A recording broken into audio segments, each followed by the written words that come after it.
그럼 우리는 평택 들러서 차례를 지내고 오후에 갈게. 어머니한테도 그렇게 말해줘. 몇 마디 더 말씀 나누시고는 전화를 끊으셨답니다. 옆에서 지켜보던 엄마가 재촉하듯 아빠를 보내요. 그러라. 평택에서 제사 다 모시고 넘어가면 돼. 그래도 괜찮아? 당신 제사 참석 안 해도 된대? 몇 번을 말해. 어차피 명절 당일 제사야. 큰 의미 있는 곳도 아니고. 어머니 틀림없이 멀으실 텐데. 됐어. 엄마도 예전처럼 못 그러셔. 자기가 한계에 있는데. 엄마는 할아버지 승낙을 받았음에도 불구하고 여전히 불안한 표정이었어요. 그럴 수밖에 없죠. 예전이라면 꿈도 못 꿀 일이었으니까요. 엄마는 아빠와 저보다 먼저 시댁 가서 그 많은 제사 음식 다 준비하는 것도 모자라 명절 이후 찾아오시는 손님 대접을 도맡아야 했기에 친정 방문은 명절 연휴 마지막 날 우리 집으로 돌아오는 길에 잠시 스쳐 지나가듯 들르는 게 전부였거든요. 그걸로 아빠한테 투정 부리긴 했지만 그렇다고 해서 어떻게 할 수 있는 것도 아니었어요. 친정에 가겠다는 눈치를 보이기만 해도 입을 대빨 내미는 시어머니 때문이기도 했지만 그보다 명절 직후 방문하는 시누이의 엄청난 불평을 감당할 자신이 없었기 때문이었어요. 그렇게 보면 저희 엄마 참 불쌍해요. 할머니 성화 정도야 흔히 있는 일이니 그러려니 하겠지만 저희 본가는 사실 할머니가 문제가 아니었다는 게 문제였어요. 엄마 입장에서 본다면 진짜 시집살이는 시어머니가 아니라 시누이에게서 비롯되었거든요. 흔히 때리는 시어머니와 말리는 시누이 정도라고 생각하시겠지만 저희 집은 그 수준이 아니었어요. 때리는 시누이와 말리는 시어머니의 양상을 보였다고 해야 맞는 거였으니까요. 누구 하나 막아줄 사람이 없었어요. 아빠는 성향 자체가 워낙 소심한 분이었어요. 자기 누나에게 대놓고 이야기할 그런 분이 못 되셨어요. 할아버지는 그런 일이 벌어지고 있다는 것도 잘 모르셨고요. 저라도 말씀드려야 했는데 그 비슷한 이야기를 했다가 엄마에게 된통 혼이 나는 통에 그러지 못했답니다. 그러니 고모가 거칠 것이 없었어요. 그런 고모를 막은 게 다름 아닌 저예요. 저 덕분에 고모가 인생 최대의 위기를 맞으셨고 덕분에 엄마가 그간의 고통에서 벗어날 수 있게 되었답니다. 그래서 오늘은 제 자랑 한번 해보려고요. 엄마를 위기에서 구한 딸이니 이 정도는 해도 되지 않을까요? 안녕하세요. 전 이제 막 사회생활에 발을 들인 20대 여성입니다. 현재 한 회사에서 컴퓨터 프로그래머로 일하고 있어요. 저희과 교수님의 이야기대로라면 인간의 삶을 편리하게 만드는 중대한 일을 하고 있는 셈인데요. 듣기 좋게 말하니 이런 거고 사실은 노가다나 다를 바 없는 삶을 살고 있습니다. 하루 종일 모니터에 떠오른 알고리즘을 보며 눈이 빠지게 일하는 불쌍한 인간인걸요. 그래도 많이 좋아진 거예요. 저희 선배들은 지금 저희들이 겪는 것보다 훨씬 열악한 삶을 살았거든요. 선배들이랑 술자리를 할 때마다 듣는 이야기랍니다. 자기들은 퇴근 시간이 없는 삶을 살았다는 거죠. 사실입니다. 요새는 주 52시간 근무제가 법으로 규정되는 통에 예전처럼 그렇게 일을 할 수가 없게 되었어요. 덕분에 선배들의 전설적인 무용담은 그저 옛날 이야기쯤으로 여겨지고 있죠. 그나마 다행이지만 그래도 허울만 번지르르한 직업인 건 맞아요.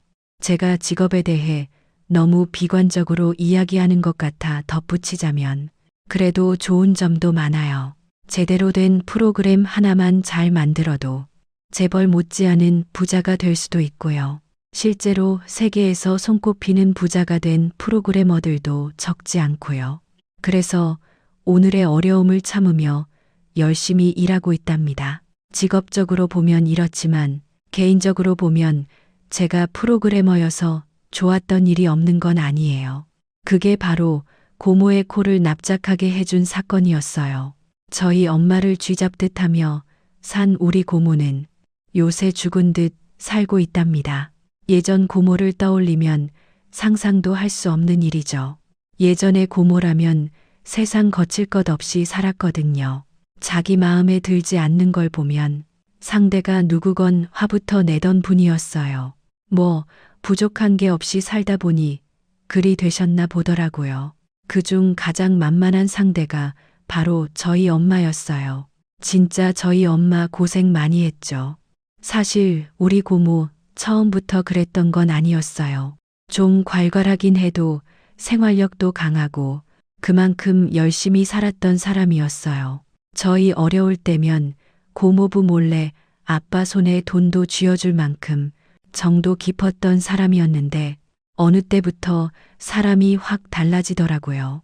저야 어린아이였으니 그런 사실조차 몰랐지만 가끔 엄마 아빠가 이런저런 이야기를 하다 고모 이야기가 나오면 한숨 쉬던 때가 그즘 아니었을까요? 제가 중학생 무렵부터 그런 기미가 느껴졌어요. 그때가 따지고 보면 고모부 병원이 잘 된 직후였을 거예요. 저희 고모부가 의사세요. 전공이 피부과신 분이시죠. 저 아주 어릴 적에 음식을 잘못 먹어 온몸에 두드러기가 난 적이 있었는데 그때 저희 집에서 1시간이나 걸려간 고모부 병원에서 치료를 받았던 기억이 있어요. 흔히 의사라면 무섭게 느껴질 때가 많잖아요. 근데 고모부는 안 그러셨어요. 우리 은지 씩씩하네. 이 정도로 씩씩하면 주사도 잘 맞겠다. 그지? 응. 나 완전 씩씩하지. 약속 지켜야 돼. 나 주사 잘 맞고 약도 잘 먹으면 인형 사주는 거 잊으면 안 돼. 당연하지. 고모부가 은지 약속 잘 지키기만 하면 인형 1개 아니 2개도 사줄게. 덕분에 주사 맞을 때도 안 울었고 약도 열심히 먹었던 기억이 있어요. 고모부는 약속대로 인형을 사주셨고요. 생각해보면 전 혈육인 고모보다 오히려 고모부랑 훨씬 더 사이가 좋았네요. 그만큼 고모부는 좋은 사람이었어요. 그러나 의사로서는 뛰어났을지 몰라도 사업적으로는 그리 탁월하신 분이 아니었어요.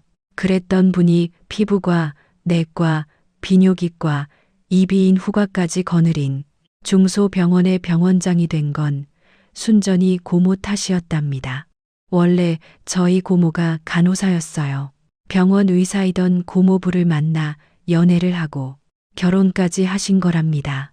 결혼 이후 다니던 병원을 나와 자기 병원을 차리게 된 것도 고모 때문이었고요. 사실 고모부 성향대로라면 독립할 생각은 엄두도 못 내셨을 거예요. 아무리 페이닥터라 해도 받는 월급이 일반 직장인들보다는 훨씬 많았거든요. 게다가 사회적으로 인정을 받기도 하는 직업이고요. 안락한 생활을 누리기에 최적화된 조건이었죠. 그런 자리를 박차고 나온 게 고모의 성화 때문이었답니다. 보장된 안락함을 포기할 만큼 고모는 욕심이 많은 성격이었어요. 좋게 보면 도전 정신이 큰 거였겠지만 사실 실패하면 문제가 되는 일이었죠. 집안에 재산이 많아 병원 하나 차려줄 만큼이라면 실패해도 괜찮겠지만 대부분의 개원이들이 집안 재산으로 병원을 차릴 수 있는 건 아니죠. 많은 의사들이 개원을 할 때 대출을 받아 병원을 차리는 이유예요. 문제는 그 대출 액수가 장난 아니라는 거죠. 하다못해 동네에 있는 조그만 병원을 차릴 때도 들어가야 할 돈이 엄청나거든요. 문제는 장비 때문이에요. 의료 장비들이 적게는 수천에서 많게는 수억을 넘는 것도 있어요. 의사도 아닌 제가 이런 걸 알게 된 이유는 나중에 설명드리겠지만 아무튼 그런 걸 알고 깜짝 놀랐어요. 처음 병원을 차리고 나서 정말 힘들어 하셨더니 이유가 바로 그거였어요. 고모부 본가도 넉넉지 않았던지라 거의 전부에 가까운 비용을 대출로 충당하셨대요. 덕분에 매달 나가야 하는 이자가 엄청났을 겁니다. 근데 수익은 생각보다 많지 않으니 겉으로는 번지르르한 의사였지만 실상은 매달 펑크나는 은행 통장 보며 한숨을 내쉬셨답니다. 때문에 고모가 보험 영업도 뛰셨고 아는 지인들을 통해 파트타임으로 간호사 일도 하셨어요. 그렇게 한 2년 가까이 고생하신 거였죠. 그때 고모는 누구보다 열심히 인생을 사신 분이었답니다. 정말 힘든 와중이었지만 가족들에게도 소홀하지 않은 분이셨고요. 따지고 보면 고모가 가장 공을 기울인 가족이 아빠세요. 아빠가 고모 도움을 적지 않게 받으셨어요. 저희 아빠가 엄마에게 험하게 대하는 고모를 보면서도 격하게 항의를 하지 못했던 이유도 바로 그 때문이었어요. 당시 고모가 힘들게 사시면서도 아빠가 어려울 때면 자기 일도 미뤄둔 채 선뜻 아빠를 도우셨대요. 지금이야 중소기업의 이사로 일하시니 수입이 일정하게 유지되지만 그 당시 아빠가 호기롭게 자기 사업을 하시던 때였어요. 사업이란 게 좋을 때도 있지만 사실 안 좋을 때가 훨씬 많거든요. 저희 아빠가 그랬어요. 힘들게 일을 하고 나서도 제대로 돈을 받지 못하곤 하셨답니다. 그래도 집에 돈은 가져다 줘야 하잖아요. 아내와 자식이 먹고는 살아야 하니까요. 근데 그럴 수 없었던 거죠. 당장 직원들 줄 월급 마련하는 것만으로도 벅차하셨으니까요. 그걸 안 고모가 아빠에게 선뜻 돈을 주신 거였어요. 고모도 매달 내야 할 엄청난 이자 때문에 팔자에도 없는 온갖 일을 하시던 때였으니 사실 그 돈을 준다는 건 엄청난 희생이 필요한 일이었을 거예요. 그럼에도 동생이 힘들어하는 걸 보고만 있을 수 없는 사람이 아니었다는 뜻이죠. 그런 고모였으니 더더욱 달라진 고모를 보는 게 힘들었을 겁니다. 엄마 역시 고모가 아빠를 도운 사실을 잘 알았으니 고모 함부로 거스르지 못했던 거였죠. 고모란 존재에 대해 애증이 깊어질 수밖에 없는 이유예요. 계속 그랬으면 참 화목한 가족이었을 텐데요. 서서히 고모가 변해간 게 문제였어요. 고모부가 병원을 개원하고 2년 정도 지나면서 사정이 많이 달라졌어요. 일단 고모부 자체가 좋은 사람이자 좋은 의사였거든요. 그러니 병원을 찾는 환자들의 만족도가 높아져 간 건 당연했죠. 사람 좋지, 게다가 실력까지 겸비했으니 환자들이 믿고 찾는 일이 늘 밖에요. 거기다 입소문까지 더해지니 병원 대기실이 미어터질 정도가 되어 갔답니다. 병원이 문을 여는 시각이면 이미 문 밖에서 기다리는 사람들이 줄을 서게 되자 고모가 다시 한번 결단을 내렸어요. 병원을 더 확장하는 거였어요. 처음 병원을 개원할 때와는 달리 이젠 단골이 차고 넘치게 확보되어 있는 상황이니 처음 겪었던 고생을 반복할 이유는 없었답니다. 예상대로였어요. 병원을 확장 이전하고 나서도 여전히 환자들은 대기실을 꽉 메웠죠. 고모부는 연신 힘들다면서도 흐뭇해 하셨지만 고모는 그걸로도 만족이 안 되는 사람이었답니다. 말씀드린 것처럼 고모는 간호사만 하기엔 아까운 사람이었으니까요. 사업은 저희 아빠가 아니라 고모 같은 사람이 해야 한다는 뜻이랍니다. 병원을 찾는 사람들이 미어터지자 고모는 다른 생각을 하셨어요. 어차피 피부에 문제가 있는 사람들이라면 다른 곳도 아플 수 있을 거란 생각이셨죠. 그 사람들을 꼭 피부과 진료만 보게 할 이유는 없다는 생각이셨어요. 그 문제로 고모부랑 의견 다툼이 있었다셨어요. 고모는 내과나 이비인후과 같은 것도 병원의 진료 부서로 넣자는 생각이셨거든요.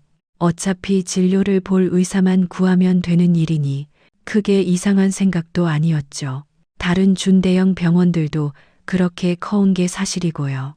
근데 고모부는 그 정도 욕심은 없으신 분이셨다는 게 문제였죠. 고모부는 그저 친근한 아저씨 같은 피부과 원장으로도 만족하실 분이었으니까요. 문제는 고모가 그게 아니란 거였죠. 간호사 출신인 고모는 대형 병원의 수익성이 얼마나 좋다는 걸 몸소 체득하신 분이셨죠.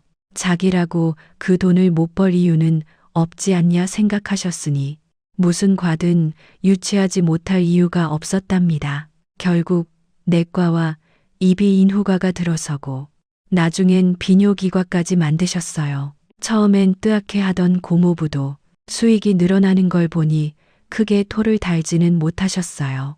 그 과정에서 번거로운 일들이 늘었지만 그건 모두 고모가 해결하셨답니다.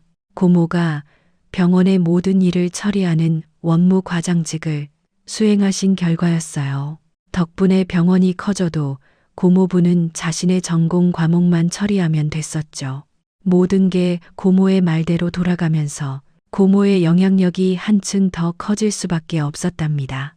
오죽하면 병원의 직원들조차도 병원장인 고모부보다 고모를 더 잘 따랐을까요?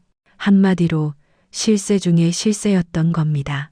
그래서 문제가 생겨도 다들 입 닫고 시침이 떼는 거였죠. 고모 눈에 어긋나면 더 이상 병원에 발을 붙이고 살 수가 없는 걸 아는데 누가 고모 말을 거역하고 고모가 저지른 잘못에 대해 말을 할 수가 있었겠어요. 예전에 어떤 정치학자가 그랬다지요.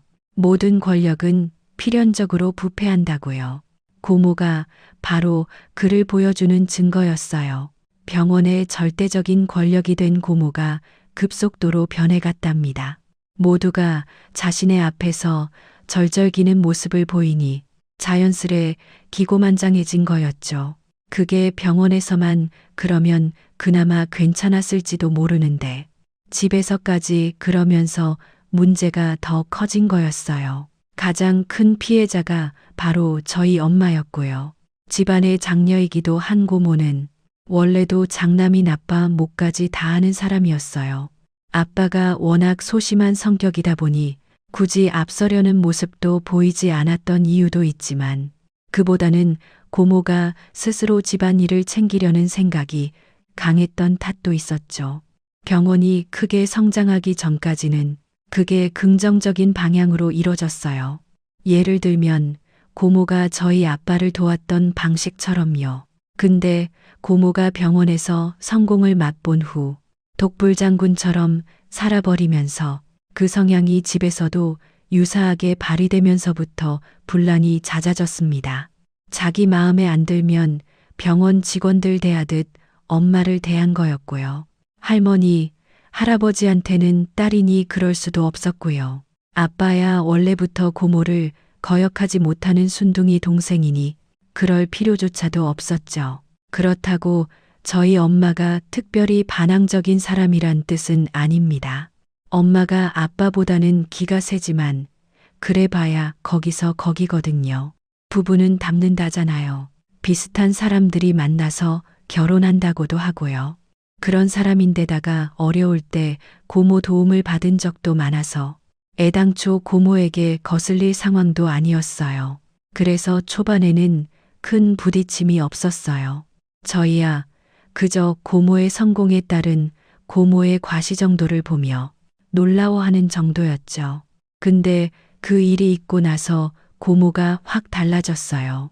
할아버지 생신 때였습니다. 정확히 무슨 일인지는 모르겠지만 엄마가 잠깐 일이 있었나 봐요. 그래서 조금 늦게 할아버지 댁에 갔었어요.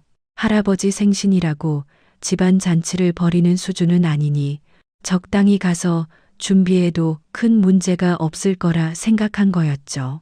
근데 고모 생각은 좀 달랐나 봐요. 자기가 이제 지역의 유지 대접을 받는 사람이니 당신 부모의 생신 역시 그에 맞춰 준비를 해야 한다 싶었던 거죠. 그래서 평소보다 훨씬 많은 음식을 차리겠다고 나섰답니다. 당연히 엄마가 와 있을 줄 알고 전화도 하지 않고 재료를 준비해 본가에 갔는데 엄마가 없었던 걸 알고 엄마한테 전화를 했나 보더라고요. 재수가 없으려면 뒤로 넘어져도 코가 깨진다더니 엄마가 딱 그 꼴이었어요. 평소라면 고모 전화를 안 받을 리가 없으셨던 분인데 그날은 다른 데 정신을 팔고 있다가 그 전화를 못 받았대요. 아무 생각 없이 전화기를 가방에 넣어둔 채 다른 일을 보고 할아버지 집에 들어가는 순간 생각지도 못한 날벼락을 맞고 말았답니다. 옳게 뭐 하는 사람이야? 오늘 무슨 날인 줄 알면서 전화도 안 받아? 일하기 싫어서 전화 일부러 안 받은 거야? 그냥 죄송하다고 말했으면 문제가 불거지지 않았을지도 몰랐지만 평소 고모를 잘 아는 엄마가 그걸 대수롭지 않게 대처한 게 문제였어요. 고모가 달라졌다는 걸 몰랐으니 그런 거였죠. 그걸 어떻게 아셨어요? 그래도 화 푸세요. 저 이렇게 왔잖아요. 엄마 나름에는 그냥 웃으며 넘어갈 생각이셨을 겁니다. 이전이라면 충분히 해결될 문제였을 테니까요. 엄마가 아는 고모였다면 그렇게 말하는 엄마에게 버럭 소리를 지르시고는 금세 웃는 얼굴로 함께 일하자던 분이셨으니까요. 근데 고모가 그 옛날에 그분이 아니시라는 게 문제였어요. 병원이건 어디서건 자기 말 한마디면 다들 고개를 조아리고 절절매는 생활이 어느덧 몸에 배어버린 뒤였으니 엄마의 대수롭지 않은 반응이 심히 못마땅했나 보더라고요. 지금 웃음이 나와? 잘못했으면 잘못했다고 말하는 게 뭔지 아냐? 오냐오냐 하니까 진짜 선을 막 넘네. 한껏 굳어진 얼굴로 냉랭하게 말하는 고모를 보면서 엄마도 뭔가 잘못됐다고 느끼셨지만 그래도 10년을 훨씬 넘게 겪어온 고모를 떠올리며 다시 한번 애교 아닌 애교를 부리셨대요. 그게 모든 것이 틀어지기 시작한 순간이었어요. 저 아직 안 넘었는데 죄송해요. 이제 선 넘어가서 일할게요. 그렇게 부엌으로 넘어가면 여느 때처럼 넘어갈 거라고 생각하셨대요. 이전이라면 언제나 그런 식이었으니까요. 근데 그럴 순 없었죠. 엄마는 그대로였지만 고모는 그대로가 아니었으니까요. 진짜 미친 거 아니야? 내가 좋게 좋게 대하니 만만해 보이지.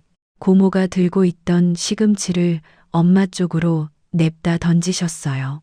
엄마도 그걸 보고 있던 할머니도 다들 엄청나게 놀라셨대요. 할머니가 중재에 나섰지만 좀처럼 고모의 화는 풀리지 않으셨고요. 그때부터 고모와 엄마 사이가 제대로 틀어졌답니다. 정확히 말하면 틀어졌다기보다는 고모의 호된 시집살이가 시작된 거죠. 그날 어린 제가 보기에도 집안 분위기가 싸했어요. 할아버지도 계시고 고모부도 있었으니 더 이상의 큰 소리가 난 건 아니지만 아무튼 좀 이상했던 것은 분명했어요. 그래도 사태가 그렇게까지 심각하다고 생각한 건 아니었어요. 그냥 이상한 하루 정도로 생각했거든요. 아빠도 그랬고 엄마 역시도 그랬어요. 나 진짜 깜짝 놀랐어. 혹시 형님 병원에 무슨 일이 있는 거 아니야? 안 그러면 저런 일로 화내실 분이 아닌데 그런 일이 있었다고? 정말 병원에 무슨 일 있나? 근데 매형 얼굴 보니 특별한 문제는 없어 보이던데 우리 누나 갱년기 오는 거 아니야? 엄마가 조금 감정이 상하기는 했어도 고모에 대한 타박보다는 오히려 고모를 걱정하는 말을 할 정도로 심각하게 생각하지 않았답니다. 그간 보아온 고모에 대한 신뢰가 있었기 때문이었죠. 가끔 화를 내기는 하지만 그렇다고 시누이 행세 따위를 하는 사람은 아니었으니까요. 무엇보다 저희 집이 어려울 때 누구보다 걱정하며 진심으로 도와준 분이셨어요. 자기 일보다 먼저 가족을 챙기는 그런 사람이 잠깐 그랬다고 화를 낼 수는 없었죠. 엄마는 그렇게 생각했지만 고모는 안 그랬던 모양이었어요. 고모는 자신의 권위를 엄마가 의도적으로 무시한다고 생각하신 거였답니다. 그럴 리 없었죠. 엄마는 아빠만큼, 아니 어쩌면 아빠보다 더 고모를 믿고 의지하고 있었으니까요. 그래서 더 그랬을 겁니다. 시누이긴 하지만 믿음직한 큰언니 정도로 고모를 생각하고 있었던 거죠. 그래서 고모가 화를 내도 웃으며 농담으로 넘어가고 그랬던 거죠. 근데 고모에게 그 사실이 보이지 않았나 봅니다. 예전에 고모는 그 사실을 분명히 알고 있었어요. 엄마도 그랬으니 그런 식으로 행동한 거고요. 근데 고모가 실질적인 병원장으로 대접받기 시작한 뒤로는 그게 안 됐던 거죠. 모두들 자기 앞에서 고개를 숙이고 무조건 알겠습니다만 말해야 하는 사람들 속에서 살다 보니 어느새 가족에게도 동일한 잣대를 들이대게 된 거였어요. 사실 왜 그런 건지 솔직히 이해가 가지 않았습니다. 가족인데 왜 그래야 하는 건지도 모르겠고요. 그건 지금도 그렇고 예전에도 같은 생각이에요. 단 하루의 해프닝쯤으로 생각했던 고모의 행동은 이후 갈수록 수위가 높아져 갔어요. 처음엔 그 사실을 모르고 있던 저조차 조금씩 눈치를 챌 정도가 되었으니까요. 그 증거가 바로 엄마의 행동이었어요. 할아버지는 당연하지만 할머니 역시 엄마에게 싫은 소리를 하시는 분이 아니셨어요. 1시간 거리긴 해도 저희가 사는 도시가 다르니 그리 자주 찾아뵙는 건 아니었어요. 명절이나 생신날 또는 특별한 이슈가 있는 날 정도에 찾아뵙는 게 원래 저희 집 모습이었어요. 1년에 한 10번 정도. 아무리 많아도 그 이상은 아니었어요. 자식된 도리로 당연히 찾아뵙는 날이었으니 이상한 건 아니었어요. 엄마가 가끔 명절에 친정 가는 문제로 아빠랑 토닥거리긴 했지만 기본적으로는 엄마도 그게 맞다고 생각하는 분이셨어요. 그래서 할아버지 댁에 가더라도 크게 힘들어하지 않으셨고요. 일이 힘들 수는 있어도 사람 때문에 스트레스를 받지는 않으셨거든요. 할머니나 고모가 시집살이를 시킬 만한 분도 아니었으니 당연했어요. 그러던 엄마가 어느 순간부터는 할아버지 댁에 가는 걸 꺼려 하시더라고요. 처음엔 왜 그러나 했는데 저도 머리가 굵어지면서 조금은 알게 됐어요. 저도 여자니까요. 나 내일 안산 가야 돼. 어머니가 오라셔. 엄마가 왜? 몰라. 그냥 오래. 이유를 물었는데 어머니가 오히려 화를 내시잖아. 오라면 오지. 왜 그리 잔말이 많으냐시더라. 왜 그런데 내가 전화해서 물어봐야겠어. 됐어. 잘도 대답해 주시겠다. 오히려 내가 또 괜히 잘났다고 나 혼나 하지 마. 요새 엄마 이상해. 당신 자주 부르는 것도 그렇고 전에 없이 사치 부리는 것도 그렇고 아무래도 누나 때문인 건가? 아빠가 답답한 표정을 지으셨답니다. 엄마가 힘들어하는 걸 보면서도 어떻게 못하는 자신에 대한 자책이자 동시에 달라진 할머니가 마땅찮아서 그러는 거기도 했어요. 그리고 그 모든 것은 고모로 인해 빚어진 거였고요. 원래 할머니는 평생 검소하게 살아오신 분이셨어요.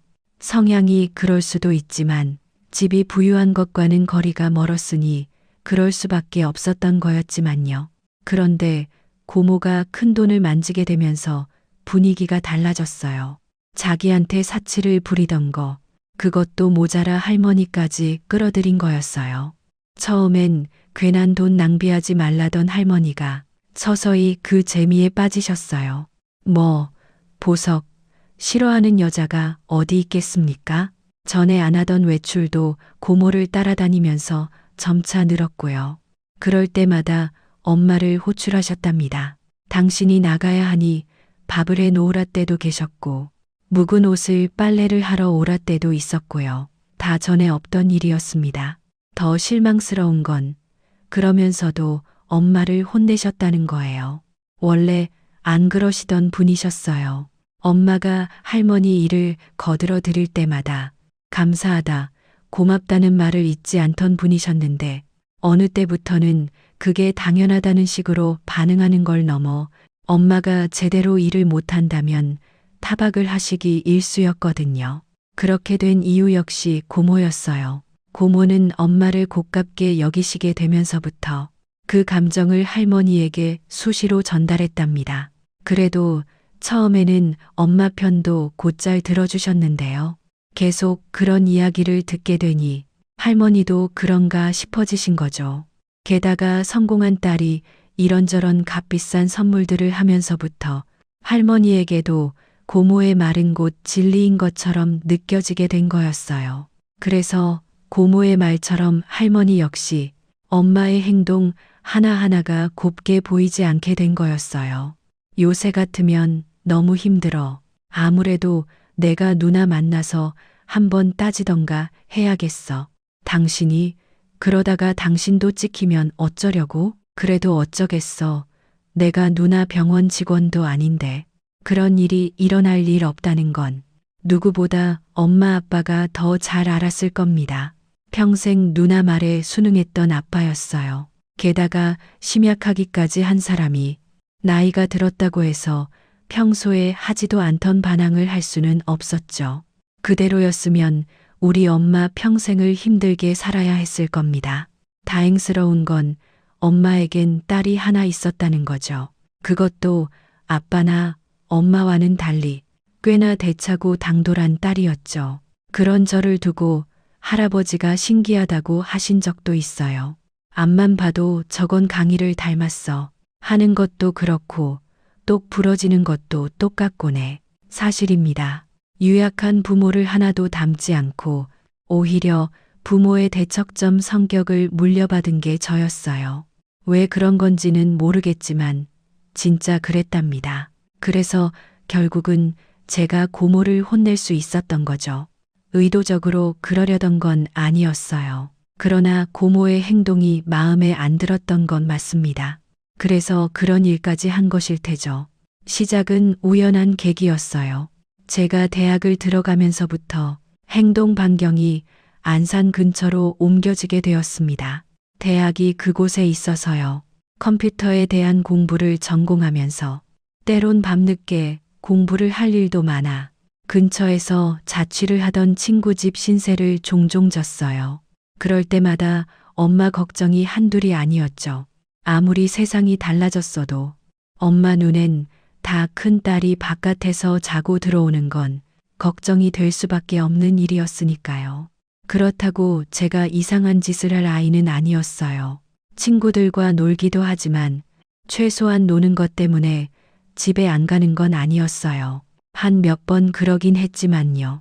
아무튼 밤늦게까지 공부를 하다 나오면 친구들과 뒤풀이를 하기도 하죠. 그게 대학 생활이니까요. 그날도 그런 날이었어요. 안산에서 놀려면 고잔동이나 중앙동 쪽으로 주로 가게 돼요. 이런저런 술집들도 많고 맛집들도 많았어요. 그렇게 친구들과 가볍게 맥주 한 잔을 하고 나오는 길에 이상한 걸 봤어요. 정확히 뭐 하는 술집인지는 몰랐어요. 술집 같아 보이는 가게 앞에서 고모를 우연히 본거든요. 물론 고모는 저를 못 봤고 저만 고모를 봤죠. 고모는 대충 봐도 술이 많이 취해 보였어요. 그럴 수 있죠. 여자라고 술을 마시지 말란 법도 없고 게다가 고모는 사업을 하시는 분이시니 만날 분도 많으니까요. 그런 거라면 이렇게 말씀드릴 이유도 없겠죠. 근데 제가 본 장면이 너무 민망해서 그냥 넘어갈 수가 없었어요. 고모가 자기의 비싼 외제차에 타기 전에 배웅 나온 듯한 어떤 남자를 꽉 껴안지 뭡니까? 정확하지는 않지만 20대로 보이는 남자였어요. 게다가 엄청 잘생기기도 했고요. 50이 훌쩍 넘은 고모가 아들뻘인 남자를 길거리에서 껴안는다는 게 말이 안 되잖아요. 그냥 격려차 앉는 것일 수도 있겠지만 전 그 분위기를 분명히 기억해요. 더 결정적인 장면이 있었으니까요. 분명히 봤습니다. 고모가 그 남자의 엉덩이를 쓰다듬는 거려. 갓난아기도 아닌 젊고 잘생긴 남자의 엉덩이를 쓰다듬는 게 상식적으로 가능한 걸까요? 게다가 떠나는 고모의 차 뒤로 그 사람들이 90도로 인사를 하기까지 했는데요. 아무리 봐도 이상하더라고요. 제가 그걸 유심히 보자 친구가 물었어요. 못 봤어? 왜 그래? 뭔데? 아니야, 그냥 제 눈이 있는 곳을 보던 친구가 그러대요. 우와, 저 남자들 장난 아닌데 우리 가서 말이라도 걸어볼까? 미쳤어? 근데 저 남자들은 뭐지? 글쎄다.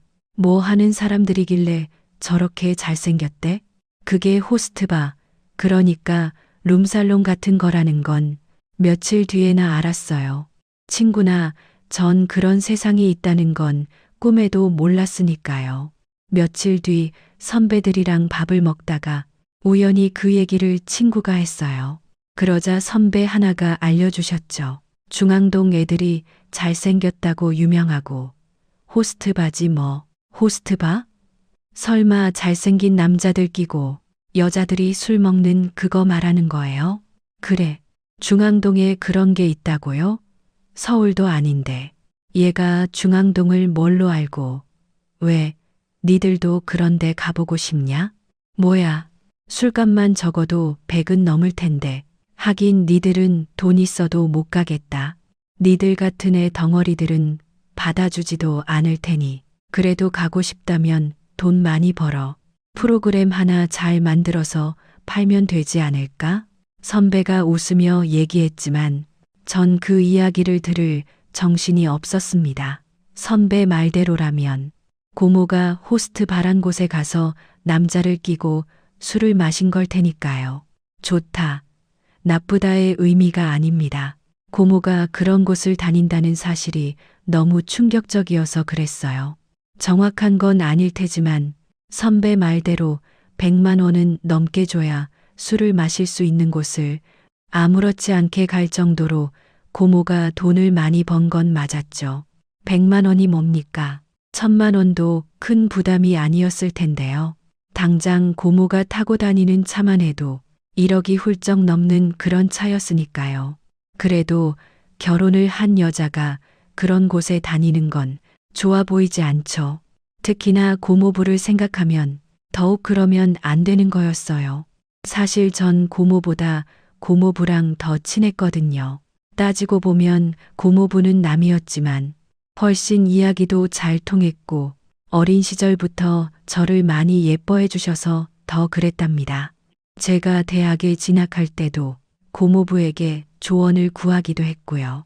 우리 집안 통틀어 가장 공부를 잘한 사람이잖아요. 그랬으니 대학에 관한 궁금증을 가장 속 시원히 해소시켜줄 사람이었죠. 사실 제가 그 대학에 간 것도 고모부 책임도 없지 않고요. 컴퓨터 관련해서 몇 대학을 염두에 뒀는데 고모부가 자신의 모교라는 이유로 강추했답니다. 정확하게 말하면 모교는 아닙니다만 아무튼 그 덕에 제가 입학을 하게 됐어요. 그래서 고모부와는 대학 동문이 된 이러한 사이입니다. 게다가 고모부의 병원이 같은 지역에 있어서 가끔 용돈을 주시기도 하고 밥을 먹기도 했어요. 그때마다 저를 얼마나 살뜰히 챙겨주셨는지 모릅니다. 이런 말씀까지는 안 드리려고 했는데 고모부는 슬아의 자식이 없어요. 정확한 이유는 모릅니다. 요즘 같은 세상에 게다가 자신이 의사이니 인공수정이나 시험관 같은 방법으로 자식을 가질 수 있을 텐데도 안 그러신 걸 보면 생각이 다를 수도 있고요. 그건 고모와 고모부 두 사람이 결정한 것일 테니 따로 물어본 적도 없습니다. 아무튼 그래서인지는 몰라도 제가 어릴 때부터 고모부는 저라면 껌뻑 죽는 신뢰를 한 분이세요. 그런 고모부를 두고 고모가 이상한 술집에 다니는 게 말이나 됩니까? 마음 같아선 바로 일러 바치고 싶었지만 그건 안 될 일이었죠. 괜한 가정 불화를 만들 일이니까요. 그래도 끝까지 참았던 건 아닙니다. 결국 제가 고모부에게 일러 바쳤거든요. 덕분에 저희 엄마가 고모와 할머니의 말도 안 되는 시집살이에서 해방될 수 있었던 그 일은 제가 3학년 때 벌어졌습니다. 요즘 취업하기가 하늘의 별 따기인 건 다들 아실 겁니다. 그래서 각종 스펙 따기에 목숨을 거는 게 요즘 대학생이고요. 불쌍하죠. 예전처럼 대학의 낭만 이런 건 눈을 씻고 봐도 찾기 힘든 분위기인 건 그래서입니다. 당장 취업 못해서 눈총을 받을 게 뻔한데 그깟 낭만이 뭐가 중요하겠어요. 다들 이력서에 써놓을 경력을 만들기 위해 밤낮을 가리지 않고 노력하고 있답니다. 저도 당연히 그중 하나였고요. 저희 과의 경우 컴퓨터와 관련된 실적을 쌓는 게 중요한데요. 그런 게 바로 각 단체에서 내놓는 경연대회에서 좋은 성적을 거두는 것이에요. 남들이 만들지 않은 프로그램이나 기존의 프로그램을 획기적으로 개선시킨 것들을 만들기 위해 정말 많은 노력을 한답니다. 저는 친구 몇 명과 함께 기업 관리 프로그램에 도전했어요. 좀 복잡하긴 한데 쉽게 설명드리면 그 프로그램으로 기업의 돈이나 직원들의 업무 실적을 손쉽게 파악할 수 있는 그런 거랍니다. 진짜 엄청 노력해서 만들었어요. 그래도 대학생이 만든 것이니 여기저기 허점이 있을 수밖에 없죠. 저희 나름대로는 잘 만들었다고 생각하는데 막상 기업 담당자가 사용해 보면 여러 문제가 있을 수도 있었고요. 그래서 직접 개별 기업의 자료로 그걸 테스트하는 과정이 필요했답니다. 근데 그게 문제였어요. 저희 프로그램에 필요한 자료란 게 당연히 회사의 비밀에 속하는 거잖아요. 어떤 회사가 자기들의 비밀을 일개 대학생 따위에게 제공하겠습니까? 아쉽지만 보이는 프로그램 형태로 하는 수밖에 없었어요. 바로 그때 떠오른 이가 고모부였어요. 고모부의 병원도 기업이었으니까요. 일반적인 기업과는 약간 차이가 있지만 그것도 어차피 직원들이 있고 돈을 굴리는 구조니까요. 무리한 부탁인 건 알지만 믿어봐야 본전이라는 생각에 고모부를 졸랐답니다. 그래서 이런 자료들이 필요하다고. 아, 은지야. 아, 이거 대회비인 건 알지? 알죠. 제가 너무 무리한 부탁하는 거죠. 죄송해요. 근데 이대로 제출하기엔 마음이 안 놓여져요. 실제 자료로 테스트 해봐야 무슨 문제가 있는지도 알 것 같고 그래야 수정도 할 수 있어서 괜찮아요. 사실 이거 말도 안 되는 부탁이라고 생각했어요. 이야기 들어주셔서 감사해요. 고모부 보시기에도 나쁘진 않죠? 나야 뭐, 아이, 그래도 우리 은지가 만든 거면 좋을 것 같은데. 역시 고모부 항상 감사해요. 알죠? 제가 고모부 얼마나 좋아하는지. 이런 여우를 봤나. 아니, 너 자꾸 그러지 마라. 마음 흔들리잖니. 그러라고 이런 말하는 건 아니라니까요. 진짜 좋아하는 건데. 죄송하지만 전 이미 알고 있었습니다. 고모부가 제 애교에 얼마나 약한지 말이에요. 결국 고모부는 두 마음이 들었습니다. 진짜 난 이제 다 됐다. 아이, 고모한테 혼날지도. 너무 자세한 자료는 안 되겠지만 프로그램 오류 파악에 필요한 정도는 줄 수 있을 거다. 우리 유 과장한테 말해 놓을 테니 그렇게 알아라. 정말이죠? 고모부 최고. 진짜 세상에서 고모부가 제일 좋아요. 알았어. 아이, 추울게. 준다고. 그렇게 틀린 말도 아니었습니다. 고모부만큼 멋진 어른이 그리 흔한 것도 아니었으니까요. 결국 고모에게는 말하지 않는다는 조건으로 최소한의 자료를 건네받았답니다. 사실 그것도 엄청난 특혜였죠. 자칫 병원의 민감한 부분까지 알려질 수 있는 거였으니까요. 그건 담당자인 유 과장님의 태도만 봐도 알 수 있었습니다. 진짜 실장님은 모르게 해야 해. 이거 실장님이 알면 나 진짜 잘릴지도 몰라. 병원장님이 직접 말씀하셨으니 하긴 하는데 한들이네 표정엔 난감함이 가득이었어요. 무엇보다 실장님, 그러니까 고모가 알면 안 된다고 수차례에 걸쳐 부탁하는 걸 보니 제가 받는 자료가 가볍지만은 않다는 걸 알았습니다. 그래도 그 정도라고는 생각지 않았어요. 그걸 통해 엄청난 사실을 알게 되었습니다. 은지야, 자료 입력 다 했어. 나 진짜 죽을 것 같다. 나머지는 내 손에 맡길게.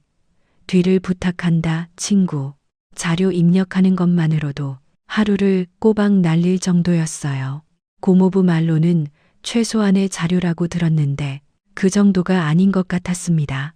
수고에 수고를 거듭한 친구는 일단 돌아가서 쉬기로 하고 프로그램상의 오류는 제가 확인하기로 했습니다. 일목요연하게 보이는 병원의 돈 흐름이나 인사 관리 부분을 보며 스스로 어떻게 하긴 했지만 역시 문제가 없는 건 아니었어요. 특히 회계 부분에서는 여기저기 엉성한 부분이 보이지 뭡니까? 아무래도 우리 프로그램이 문제인 듯 보였지만 반드시 그런 것만은 아니었어요. 사람이 보는 것이라면 계산 실수가 날 수도 있지만 컴퓨터는 최소한 그런 부분에서는 안전한 거였으니까요. 보고 또 봤습니다. 아무래도 이상하더군요. 제가 부전공으로 경영학을 택했답니다. 그래서 이번 프로그램을 만들 때 회계 부분은 거의 제가 도맡아서 했고요. 경영학과 애들보다는 못하겠지만 그래도 꽤 열심히 공부를 했거든요. 뭔가 이상하더라고요. 아무래도 어디선가 꼬인 것 같았습니다. 프로그램을 다시 돌렸어요. 그러자 보이는 몇몇 이상한 부분들. 그건 예전과 다르게 늘어난 비용과 또 늘어난 약품 구입 대금 같은 것이었어요. 아시는 분들도 있겠지만 제약회사 영업사원들이 가장 공을 들이는 곳이 바로 병원입니다. 특히 고모부의 병원처럼 규모가 있는 곳이면 그야말로 목숨을 걸어야 할 정도랍니다. 병원에서 쓰는 약도 그렇지만 의사가 처방해주는 약에 따라 근처 약국에 집어넣는 물량이 차이가 나기 때문이에요. 가끔 뉴스에서 나오는 제약회사 비리 같은 걸 보면 병원과 관련된 것이 적지 않은 이유가 바로 여기에 있습니다. 자기 회사 약을 많이 팔기 위해 접대나 향응을 제공하고 심지어는 뒷돈까지 주는 경우가 비일비재하거든요. 물론 다 그렇다는 건 아닙니다. 대부분의 병원들은 투명한 과정을 거쳐 일을 진행하니까요. 큰 병원일수록 내부 감사도 있으니 더 공정하게 진행됩니다. 그러나 작은 병원이나 병원장의 권력이 강한 곳은 좀 다르죠. 기본적으로 개인 회사에 가까우니 한 사람의 뜻만으로도 상황이 달라질 수 있답니다. 고모부의 병원이 바로 그런 케이스였어요. 근데 고모부가 그럴 사람이 아니란 걸 누구보다 제가 잘 알지 않습니까? 고모부는 의사지 사업가가 아니니까요. 무엇보다 고모부 병원을 좌지우지하는 사람은 고모부가 아니었고요. 프로그램은 그걸 보여주고 있었습니다. 누군가의 부정이 섞여 있을 거란 사실 말입니다. 호스트바에서 젊은 남자를 껴안고 엉덩이를 두드리던 고모가 떠오른 건 당연했어요. 고모라면 모든 걸 다 할 수 있었으니까요. 그리고 직원들이 모든 걸 안다 해도 감히 고모에게 방귀를 낄 수도 없을 테고요. 가족인 엄마조차 자신의 뜻에 거스른다는 이유로 말도 안 되는 구박을 일삼는 분이 있잖아요. 자기 올케한테도 그러는 분인데 하물며 직원들이야 말해 무엇 하겠습니까? 자료를 건네며 고모는 모르게 하라던 유 과장님의 말이 문득 떠올랐어요. 유 과장님은 이 자료를 검토하면 무슨 일이 생길지 알았을까요? 아닐 겁니다. 제가 회계법인의 직원이었다면 알았겠지만 전 그저 컴퓨터 프로그램을 만드는 일개 대학생에 불과했으니 이런 회계상의 오류를 알 수는 없다고 생각했겠죠. 다만 이상한 점이 포함된 자료였으니 그런 걸 유출하는 심정이 편했을 수는 없었겠죠. 돌이켜 생각해보면 그게 천운이었던 거죠. 부정이 곤란한 입장에 몰리게 된 건 사실이지만 그 덕에 더 큰 비리가 벌어지는 건 막을 수 있었으니까요. 고모나 고모부를 위해서도 그래야 할 일이었고 또 제 입장에서는 그걸로 인해 엄마의 고통을 덜 수 있었으니 그보다 좋은 건 없었어요. 사실 처음에 그런 부분을 발견했을 때는 바로 고모부에게 알릴 생각이었어요. 제가 확인한 것이 사실이 아닐 수도 있었고 설령 그게 맞다 해도 병원 안에서 일어난 일이니만큼 당연히 병원의 책임자인 고모부가 처리하는 게 맞다고 생각했으니까요. 그 전에 고모가 엄마에게 사기 그릇을 던져 엄마가 얼굴에 상처를 입는 일이 발생하지만 않았다면 그렇게까지는 하지 않았을 거예요. 엄마, 얼굴에 왜 이래? 무슨 일이야? 며칠 만에 집으로 돌아갔는데 엄마가 얼굴에 큼지막하게 밴드를 감싸고 있지 뭡니까? 아빠의 표정도 침통하기 그지없었고요. 계단에서 발을 헛디디는 통에 손잡이 쪽에 얼굴을 부딪혔어. 괜찮아. 한 며칠 있으면 괜찮아진대. 대수롭지 않다는 듯 말했지만 그럴 리가 없었습니다. 얼굴 오른쪽 광대뼈 부근이었는데 온통 까맣게 멍이 들어 있었거든요. 손잡이에 부딪혔다면 선으로 긋긴 상처가 생겨야지 왜 이렇게 멍이 들었는지 이해할 수가 없었어요. 그게 며칠 전에 할머니가 김장을 하셨대요. 300폭이 가까운 김장을 하다가 다쳤더군요. 그것도 엄마와 도우미 두 분에서 하신 거래요. 고모와 할머니는 안 계셨고요. 그럼 안 되는 거거든요. 일반 가정집에서 300폭이 김장을 할 이유는 없죠. 이유는 고모 때문이었습니다. 고모가 여기저기 김치를 나눠주다 보니 그렇게 많이 하는 거였어요. 그런 자리에 자신이 빠지고 겨우 도우미 두 분으로 생색을 낸 것까지는 그렇다 쳐요. 근데 김장이 끝나갈 무렵 삼겹살을 사들고 와서는 수육을 만들라 그러더니 수육이 제대로 안 삶아졌다면서 고기를 바닥에 던졌고 그게 양념을 담고 있던 사기 그릇을 쳤대요. 불행히 그 사기 그릇이 날아가 떨어지며 생긴 파편 조각이 엄마 얼굴을 때렸고요. 운이 좋아서 눈은 간신히 피했답니다. 너무 화가 났어요. 고모 진짜 미친 거 아니야? 은지야, 무슨 말을 그렇게 해? 아빠도 그래? 아빠, 고모한테 뭐라 그랬어? 아니지? 아빠, 와이프가 실명했을 수도 있었어. 화내야 하는 거 아니야? 말을 말자. 할머니는 뭘 하셔? 할머니가 고모 엄마니까 혼을 냈어야지. 안 그러셨지? 나 진짜 실망스러워. 고모는 그렇다 쳐도 할머니까지 왜 그런데. 진짜 당장 달려가 한바탕 하고 싶었습니다. 마음은 그랬는데 그러지 않았어요. 저 그렇게 멍청하지 않거든요. 단지 그걸로 고모와 붙기엔 제 힘이 너무도 약했어요. 이미 할머니까지 고모 편에 서서 엄마를 몰아붙이는 중이었잖아요. 방법이 없진 않았죠. 할아버지에게 도움을 청하면 분한 마음을 조금은 달랠 수 있을 거란 생각도 했어요. 근데 그걸로 완전히 해소가 되지 않을 거란 생각이 들었어요. 그때 바로 프로그램이 생각났어요. 분명히 이상이 있던 프로그램 말입니다. 근데 심증만큼의 물증이 없다는 것이 문제였어요. 그래서 결국 나쁜 짓을 했어요. 컴퓨터를 다루는 분들은 아실 텐데요. 남의 컴퓨터나 핸드폰 같은 걸 훔쳐볼 수 있는 방법이 있답니다. 해킹이라고 하는 건데요. 합법적인 일은 아닙니다. 제가 잘했다는 건 아니란 뜻이에요. 그래도 망설이진 않았어요. 어차피 고모가 한 짓이면 컴퓨터나 핸드폰에 그 증거가 들어있을 확률이 높았거든요. 게다가 전 고모 조카였잖아요. 고모 컴퓨터에 접근하는 게 그리 어렵지도 않았죠. 그게 아니라 해도 웬만큼의 지식만 있으면 가능한 게 해킹이기도 하고요. 다 엄마 때문이에요. 엄마를 건들지만 않았어도 제가 그렇게까지는 안 했을 거예요. 잘못이란 건 알지만 세상 어느 딸이 엄마를 괴롭히는 걸 보고만 있을까요? 제가 그리 효녀인 건 아니지만 그래도 자식인걸요. 그렇게 고모의 컴퓨터와 핸드폰을 훔쳐보았습니다.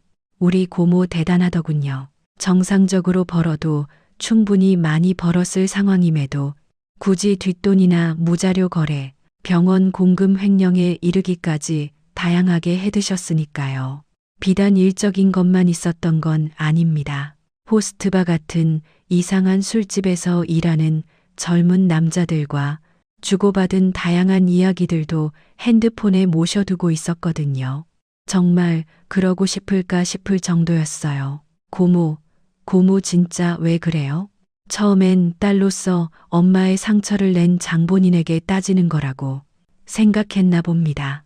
엄마한테는 그래도 조카인 제게는 약한 분이었으니까요. 일부러 그런 것도 아니잖니. 일하다 보면 그런 일 많고 그랬죠. 엄마, 할머니까지 끌어들여 자신의 억울함을 말하더군요. 때리는 시누이보다 말리는 시어머니가 왜 더 미운지 알겠대요. 그래, 은지야, 그냥 손이 미끄러진 거야. 설마 내 고모가 일부러 그랬겠냐. 할아버지나 고모부는 왜 그럴 거라고 생각하셨나 봅니다. 설마 자기 아내가 그렇게까지 행동할 거라고는 생각 안 하셨을 테니까요. 진짜 너무 싫었어요. 이렇게 넘기면 또 악순환이 반복될 테니까요. 그건 끊어내야 했답니다. 할아버지와 고모부 앞에서 그간 엄마에게 일어난 일들을 하나씩 다 이야기했어요. 쇼핑 간다는 이유로 엄마를 불러 이불 빨래를 시키고 고모 선물 사 오라며 서울로 보내 심부름을 시킨 일. 그럴 때마다 제대로 일을 못했다고 혼을 내서 엄마를 눈물 짓게 했던 일. 처음에는 듣고만 있던 할아버지와 고모부의 표정이 제대로 일그러지셨어요. 당연히 고모와 할머니는 통쾌한 표정이 되었고요. 고모가 계속 들어줄 리 없죠. 아무리 조카라 해도 자기한테 기어오르는데 봐줄 사람이 아니었죠. 적어도 그때의 고모는 그랬어요. 예쁘다 예쁘다 하니까 얘가 버릇없이 올케가 가르친 게 그것뿐이니 어쩔 수 없나. 말이 심했어요. 당신 지금 말이 왜 그래?